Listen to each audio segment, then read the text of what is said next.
में हार्दिक स्वागत है। जैसा कि हमारी एनटीए नेट की जो क्लासेस चल रही थी उसमें हमने an overview of financial system के बारे में पहले पढ़ा था, जिसमें हमने 2 टॉपिक पूर्ण कर लिए हैं। एक तो हमारा टॉपिक हो गया फाइनेंशियल इंस्टीट्यूट, एक हमारा टॉपिक हो गया फाइनेंशियल मार्केट। तो हमारा नेक्स्ट टॉपिक है फाइनेंशियल इंस्ट्रूमेंट्स। जो भी हमारे फाइनेंशियल इंस्ट्रूमेंट है उनकी हम इस चैप्टर में स्टडी करेंगे कि हमारे कौन कौन से फाइनेंशियल इंस्ट्रूमेंट्स हैं।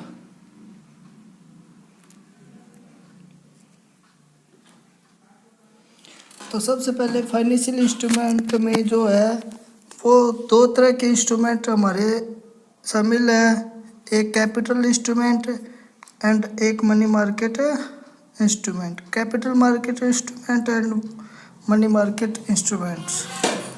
कैपिटल मार्केट जो हमने पढ़ा था कि कोई भी ऐसी मार्केट है जहाँ पे लॉन्ग टर्म सिक्योरिटी का परचेजिंग सेलिंग किया जाता है, वो कैपिटल मार्केट होगी। और मनी मार्केट वो मार्केट है जहाँ पे शॉर्ट टर्म सिक्योरिटी का परचेजिंग सेलिंग किया जाएगा, वो मनी मार्केट होगी। तो कैपिटल मार्केट में प्रेफरेंस शेयर हमारे इंक्लूड होते हैं, इक्विटी शेयर होते हैं, डिवेंचर्स होते हैं, बॉन्ड होते हैं, डेरिवेटिव इंस्ट्रूमेंट्स होते हैं। और मनी मार्केट में treasury bill, certificate of deposit, commercial paper, represent agreement etcetera को हम शामिल करते हैं। तो सबसे पहले हमारे जो कैपिटल मार्केट के इंस्ट्रूमेंट है उनमें है प्रेफरेंस शेयर्स। प्रेफरेंस शेयर्स क्या होते हैं तो उनका हम स्टडी करेंगे। प्रेफरेंस शेयर्स वो शेयर्स होते हैं जिनको राइट होता है, मतलब प्रेफरेंशियल राइट होता है, जिनको राइट ऑफ डिविडेंड का और right of capital on winding up of A company, अर्थात ऐसे शेयर होल्डर जिनको कंपनी के समापन पे सबसे पहले अपनी कैपिटल प्राप्त करने का अधिकार होता है, और जब भी कंपनी डिविडेंड डिक्लेयर करती है तो सबसे पहले उनको डिविडेंड प्राप्त करने का भी राइट होता है। तो वो कौन से होंगे? प्रेफरेंस शेयर होल्डर होंगे। बट प्रेफरेंस शेयर होल्डर को वोटिंग राइट नहीं होता, वो वोटिंग नहीं कर सकते कंपनी की एजीएम मीटिंग वगैरह जो भी होती है उनमें। इसके अलावा प्रेफरेंशियल शेयर है उनको हम क्लासीफाई कर सकते हैं मैनी टाइप्स के अकॉर्डिंग। तो सबसे पहले हमारा जो टाइप्स है वो है cumulated preference shares. Cumulated preference share कौन से होंगे जिसका हम स्टडी करेंगे। Cumulated preference shares are these preference share the holder of which are entitled to receive error of dividend before any dividend is paid on equity shares है। मतलब ऐसे preference shareholder जिनको अपना बकाया डिविडेंड प्राप्त करने का राइट होता है, उन किन से पहले, अगर जब भी हम इक्विटी शेयर्स को देंगे तो उनसे पहले, तो वो कौन से होंगे? कम्युलेटेड प्रेफरेंस शेयर, अर्थात जिन वर्ष कंपनी ने प्रेफरेंस शेयर होल्डर को किसी कारणवश डिविडेंड नहीं दिया था, उन प्रेफरेंस शेयर को इस साल डिविडेंड प्राप्त करने का अधिकार है। अर्थात जिनको एरर डिविडेंड प्राप्त करने का राइट हो वो कम्युलेटेड प्रेफरेंस शेयर होल्डर होंगे। इसके अलावा नॉन कम्युलेटेड प्रेफरेंस शेयर होल्डर वो शेयर होल्डर होते हैं जिनको ये राइट नहीं होता कि उनकी जो एरर है वो प्राप्त कर सके। ये जिन कारणवश से इनको अगर कोई भी रीज़न था, ड्यू टू एनी रीज़न, अगर उनको डिविडेंड नहीं रिसीव हुआ तो वो कंपनी पे क्लेम नहीं कर सकते अनपेड डिविडेंड के लिए, तो वो नॉन कम्युलेटेड प्रेफरेंस शेयर्स हो जाएंगे। इसके अलावा participating preference shares. Participating preference share वो प्रेफरेंस शेयर होल्डर होते हैं जिनको एक फिक्स रेट से डिविडेंड देने के बाद अगर कोई सरप्लस बचता है, सरप्लस मीन्स पहले प्रेफरेंस शेयर होल्डर को डिविडेंड दे दिया, उसके बाद इक्विटी शेयर होल्डर को डिविडेंड दे दिया, अगर उसके बाद भी कुछ सरप्लस बचेगा तो इनको प्रॉफिट प्राप्त करने का जो राइट होता है उस सरप्लस में, तो वो पार्टिसिपेटिंग प्रेफरेंस शेयर्स होल्डर होंगे। इसके अलावा non participating preference share holder वो होते हैं जिनको फिक्स रेट से डिविडेंड देने के बाद उनको ये राइट नहीं होता कि अगर कोई सरप्लस बच जाए तो उसमें वो हिस्सा ले सके। इनको फिक्स रेट से डिविडेंड प्राप्त करने के बाद जो सरप्लस प्रॉफिट बचेगा उसमें कोई भी हिस्सा नहीं होगा, वो हमारे नॉन पार्टिसिपेटेड प्रेफरेंस शेयर कहलाएंगे। इसके अलावा कन्वर्टेबल प्रेफरेंस शेयर्स है।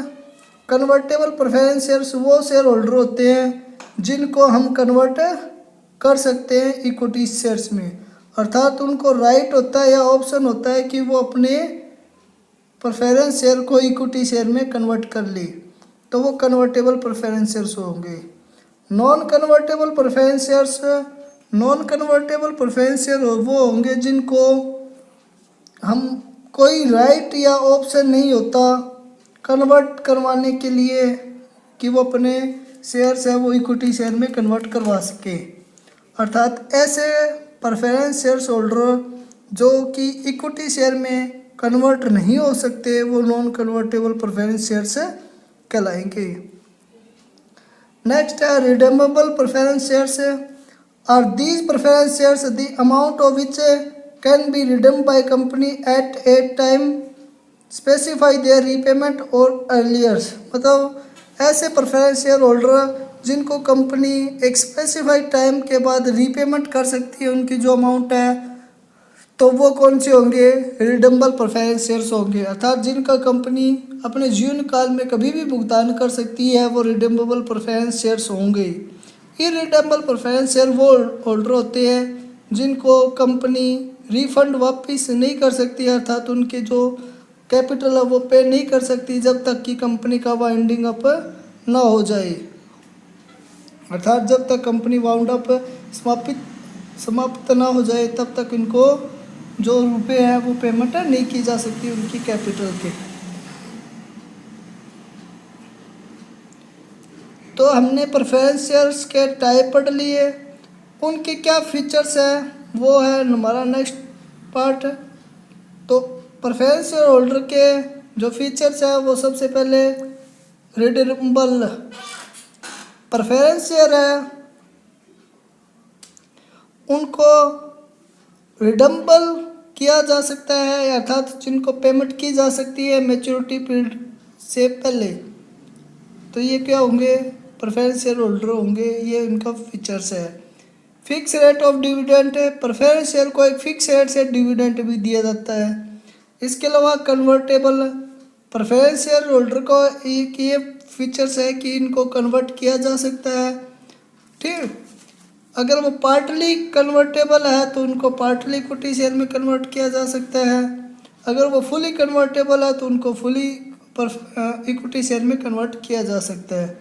वोटिंग राइट है, प्रेफरेंस शेयर होल्डर को कोई भी वोटिंग राइट नहीं होता, does not having voting right, उनको कोई भी वोटिंग राइट नहीं होता। तो ये हमने प्रेफरेंस शेयर होल्डर के बारे में पढ़ा है। नेक्स्ट है हमारे equity share holder. Equity share holder वो शेयर होल्डर होंगे जो कि कंपनी के ओनर्स होते हैं और जिनका वर्किंग कैपिटल पे कंट्रोल होता है कंपनी की, वो क्या होंगे? इक्विटी शेयर होल्डर होंगे। और जो कि प्रेफरेंस शेयर्स नहीं है वो इक्विटी शेयर ही कहलाएंगे नॉर्मली। और इन शेयर होल्डर को राइट ऑफ डिविडेंड, मतलब प्रेफरेंशियल राइट नहीं होता डिविडेंड प्राप्त करने का, ना ही प्रेफरेंशियल राइट होता repayment of capital on winding up of the company. इनको प्रेफरेंस शेयर होल्डर का भुगतान करने के बाद अगर कुछ बचता है तो ही इनको डिविडेंड प्राप्त करने का राइट है और उनके बाद ही कैपिटल प्राप्त करने का इनको राइट है।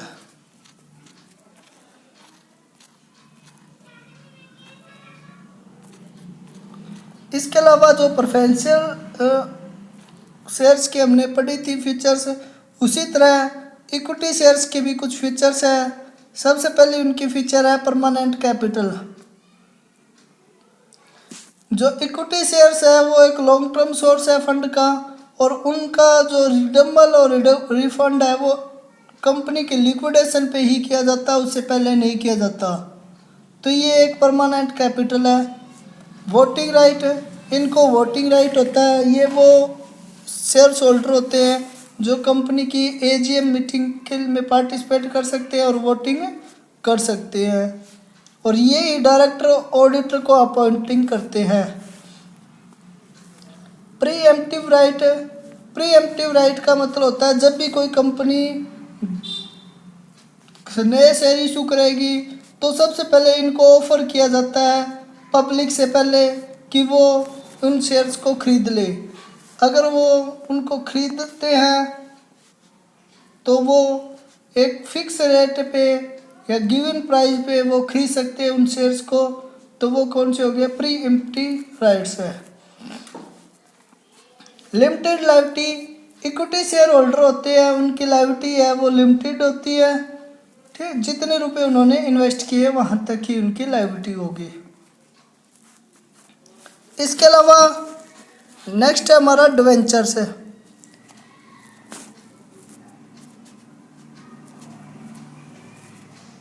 डिवेंचर्स है वो एक डॉक्यूमेंट होता है जो कि कंपनी के द्वारा इशू किया जाता है under it common seal acknowledging the debt and also contain the term of repayment of debt and repayment of interest at the specify rate. अर्थात डिवेंचर है वो एक तरह का ऐसा सर्टिफिकेट होता है जो कि कंपनी के जो स्टैंप है या सेल है उसके अकॉर्डिंग इशू किया जाता है, जो कि यह बताता है कि कंपनी ने इतने रुपए की लोन ले रखा है और उस पर इतना रेट से इंटरेस्ट पे करना है। इसके अलावा सेक्शन 230 ऑफ कंपनी एक्ट 2013 के अकॉर्डिंग डिवेंचर है उसमें डिवेंचर स्टॉक बॉन्ड और एनी इंस्ट्रूमेंट इंक्लूड किया जाता है जो कि एक एविडेंस के रूप में होता है debt whether continue a charge on the company assets और नोट। तो ये तो डिवेंचर्स के हम टाइप्स पढ़ेंगे। तो डिवेंचर्स है वो कितने प्रकार के होंगे उनकी हम स्टडी करेंगे। तो सबसे पहले कन्वर्टेबल पॉइंट ऑफ व्यू के according there are two types of debenture. Convertible debenture, convertibility के हिसाब से दो तरह के डिवेंचर होंगे, कन्वर्टेबल डिवेंचर और non convertible debenture. Convertible debenture वो होते हैं जिनको इक्विटी शेयर में कन्वर्ट किया जा सकता है एक pre determined period of time के बाद। उनमें से कन्वर्टेबल डिवेंचर में कुछ पार्शली कन्वर्टेबल डिवेंचर होते हैं, अर्थात पार्शली कन्वर्टेबल डिवेंचर वो होंगे जिनका कुछ हिस्सा या उनका कुछ रेशो ही इक्विटी शेयर्स में कन्वर्ट किया जा सकता है। जैसे 5 लाख के टोटल डिवेंचर अगर 3 लाख के इक्विटी शेयर्स में कन्वर्ट किए जा सकते हैं तो वो पार्शली कन्वर्टेबल डिवेंचर्स हो जाएंगे। फुली कन्वर्टेबल डिवेंचर्स वो होते हैं जिनको फुली रूप से इक्विटी शेयर में कन्वर्ट किया जा सकता है, तो वो फुली कन्वर्टेबल डिवेंचर होंगे। नॉन कन्वर्टेबल डिवेंचर वो होंगे जिनको हम इक्विटी शेयर में नहीं कन्वर्ट कर सकते, can not be convertible into equity shares है, वो नॉन कन्वर्टेबल डिवेंचर्स हो जाएंगे। इसके अलावा सिक्योर डिवेंचर, सिक्योर डिवेंचर वो होते हैं जो कि कंपनी की फिक्स एसेट्स पे चार्ज होते हैं, और जब भी कंपनी ऐसे डिवेंचर इशू करेगी तो इसके लिए कंपनी को अपनी एसेट्स है वो मॉर्गेज के रूप में रखनी पड़ेगी डिवेंचर होल्डर के लिए, तो वो सिक्योर डिवेंचर होते हैं। अगर कंपनी उनको इंटरेस्ट और प्रिंसिपल की पेमेंट नहीं करती तो ये डिवेंचर होल्डर कंपनी के एसेट्स को सेल करके अपने जो भी रुपए है वो वापस ले सकते हैं या रिकवर कर सकते हैं। अनसिक्योर्ड डिवेंचर्स, अनसिक्योर्ड डिवेंचर्स वो होते हैं जिनको इशू करते समय कंपनी को किसी भी तरह की कोई भी एसेट्स गिरवी नहीं रखनी पड़ती, वो अनसिक्योर्ड क्रेडिटर की तरह ही होते हैं। अर्थात अगर कंपनी इनको पेमेंट नहीं करती तो ये कुछ भी नहीं कर सकते, वो अनसिक्योर्ड डिवेंचर्स होंगे। इसके अलावा रिडम्पशन पॉइंट ऑफ व्यू के अकॉर्डिंग रिडेम्बल डिवेंचर्स है और इरिडेम्बल डिवेंचर्स है। रिडेम्बल डिवेंचर्स वो होते हैं जिनको एक टाइम के बाद पेमेंट की जा सकती है, तो वो रिडेम्बल डिवेंचर्स होंगे। उस टाइम उनको उनकी प्रिंसिपल और 1 ईयर का जो भी कंटिन्यू का इंटरेस्ट बनता है वो इंटरेस्ट पे करते हुए उनका भुगतान कर दिया जाता है। इरिडेबल डिवेंचर्स वो होंगे जिनको कंपनी अपने लाइफ टाइम में कभी भी पे नहीं कर सकती। उनका कंपनी का वो एक वाइंडिंग अप होगा, मतलब जब कंपनी का समापन होगा तभी इनको भुगतान कर सकती है। नेक्स्ट है कैपिटल मार्केट का जो इंस्ट्रूमेंट है बॉन्ड्स। बॉन्ड है वो डेट इंस्ट्रूमेंट है issue a period of more than 1 year, मतलब लॉन्ग टर्म का एक जो लोन लेने का है वो एक साधन है या इंस्ट्रूमेंट है जो कि कंपनी के द्वारा इशू किया जाता है लॉन्ग टर्म फंड की रिक्वायरमेंट को पूरा करने के लिए। जनरली बॉन्ड है वो प्रोमिसरी नोट की तरह होता है। एक उसमें लिखा होता है कि प्रिंसिपल अलोंग विद इंटरेस्ट पे करेंगे हम। इसके अलावा बॉन्ड है वो is typically A loan that is secured by specified physical assets. Bond है वो स्पेसिफाइड फिक्स एसेट्स पे सिक्योर्ड होते हैं। नेक्स्ट है बॉन्ड्स के टाइप्स है। तो बॉन्ड्स है उसके हम 3 टाइप्स पढ़ेंगे इसमें। तो सबसे पहले है जीरो कूपन बॉन्ड, सेकंड है स्पेसिफाई कूपन रेट बॉन्ड और callable bond. Zero coupon bond वो होते हैं जिन पे स्पेसिफाई इंटरेस्ट रेट नहीं होता, वो हमेशा डिस्काउंट पे इशू किए जाते हैं, भारी डिस्काउंट पे। मान लीजिए कि 5 लाख के बॉन्ड है, उनको इशू करते समय कंपनी ने केवल 4,50,000 रुपये ही लिए हैं। तो जब भी बॉन्ड होल्डर को भुगतान किया जाएगा तब उनको 5 लाख दिए जाएंगे। तो बॉन्ड होल्डर के लिए जो 50,000 रुपये का जो डिफरेंस है वो ही उनकी इंटरेस्ट के रूप में मान लिया जाएगा। इसके अलावा स्पेसिफाई कूपन रेट बॉन्ड वो होते हैं जिन पे इंटरेस्ट रेट है वो स्पेसिफाई होती है, which is nothing but the coupon rate, जो कि कूपन रेट होती है। इट कैन बी फिक्स और floating. Floating is associated with the bank rate. Floating है वो एसोसिएटिंग होता है बैंक रेट के साथ। Callable bond is a debt security that be can be redeemable early by the issuer before it maturity. मतलब ऐसे bond जिनको issuer है, जो इशू करने वाली कंपनी है, वो टाइम से पहले पे कर सकती है और बेनिफिट ले सकती है फेवरेबल इंटरेस्ट रेट का या ड्रॉप आउट का। तो ये बॉन्ड्स के हमने टाइप्स पढ़ लिए हैं। नेक्स्ट है हमारा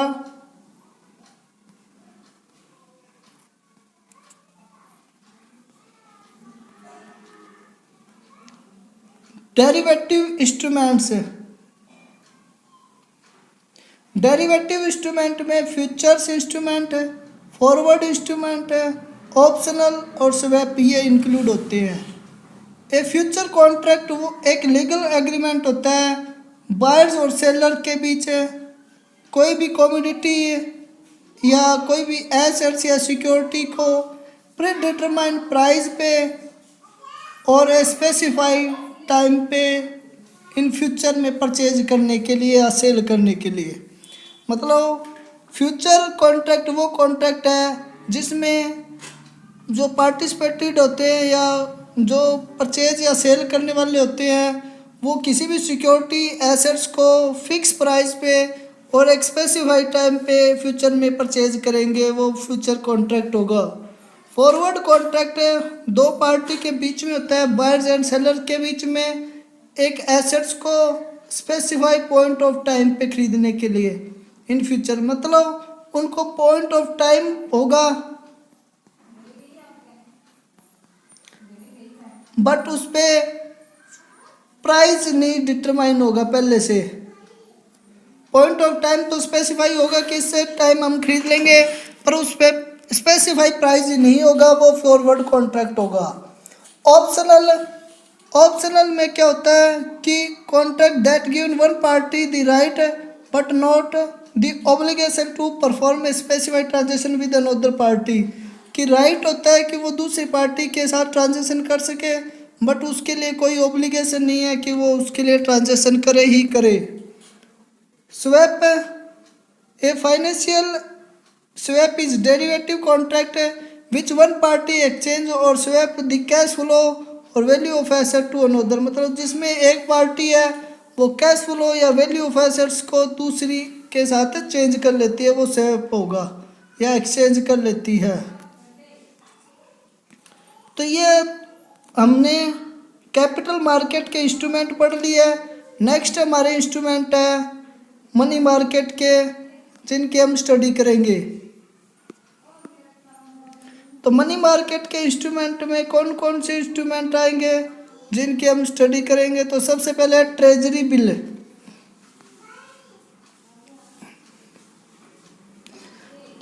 treasury bill are short term maturity promissory note issue by government है।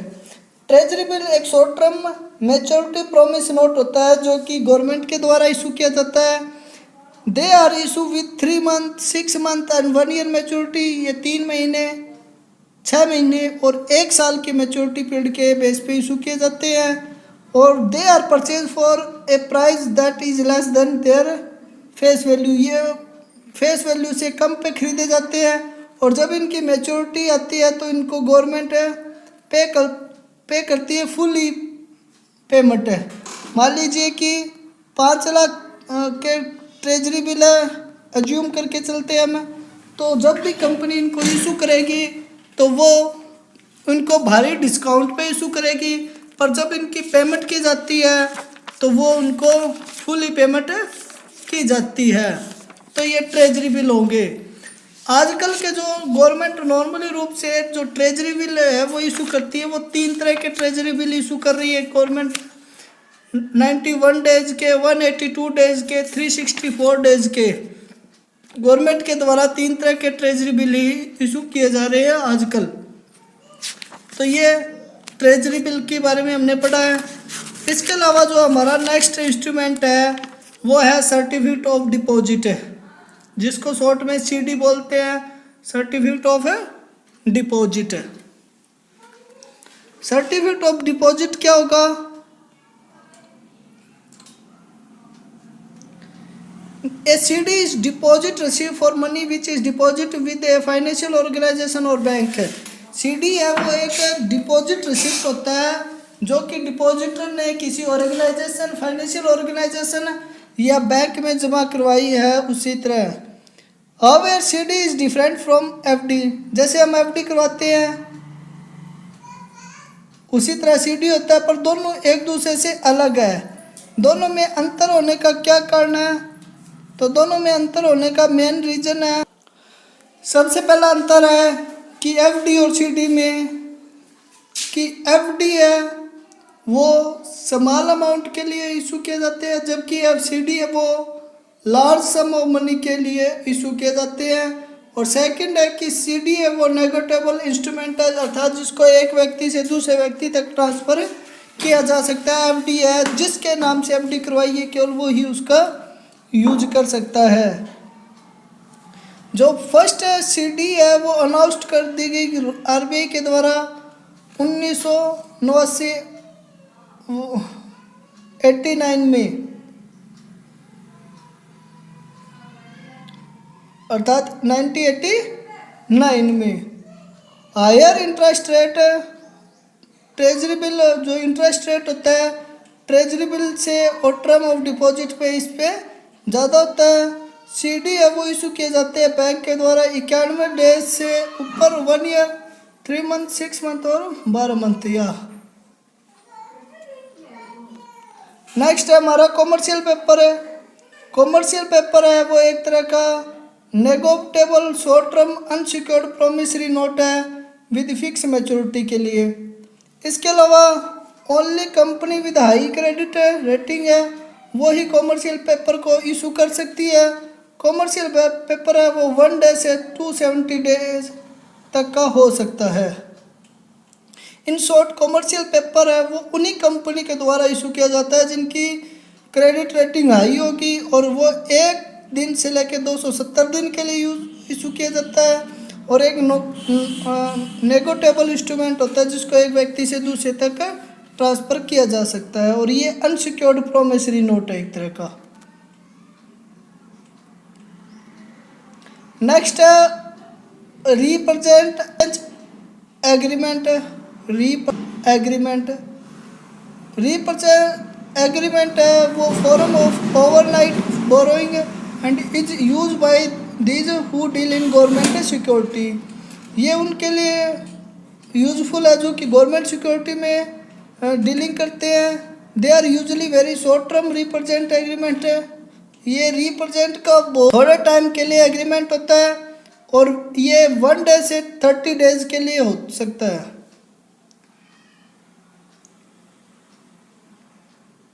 नेक्स्ट है banker acceptance. A banker acceptance is short term credit investment credited bye non financial firm. Banker acceptance है वो short term credit investment है जिसको non financial firm के द्वारा issue किया जाता है। बैंकर एक्सेप्टेड है वो गारंटीड होता है by the bank to make payment. Banker acceptance है वो गारंटीड होता है बैंक के द्वारा पेमेंट की भुगतान करने के लिए। Banker accepted are traded at discount from face value in this secondary market. जो ट्रेडिंग होती है इसकी वो फेस वैल्यू से कम पे होती है। Is negotiable time draft for financial import export और other transaction in goods. This is especially use when the creditworthiness of a foreign trade partner is unknown. तो ये दोस्तों हमने आज के टॉपिक में फाइनेंशियल मार्केट के इंस्ट्रूमेंट पढ़े हैं। नेक्स्ट हमारी जो क्लास रहेगी उसमें हम पढ़ेंगे फाइनेंशियल सर्विसेज। थैंक यू दोस्तों, please subscribe my channel and share it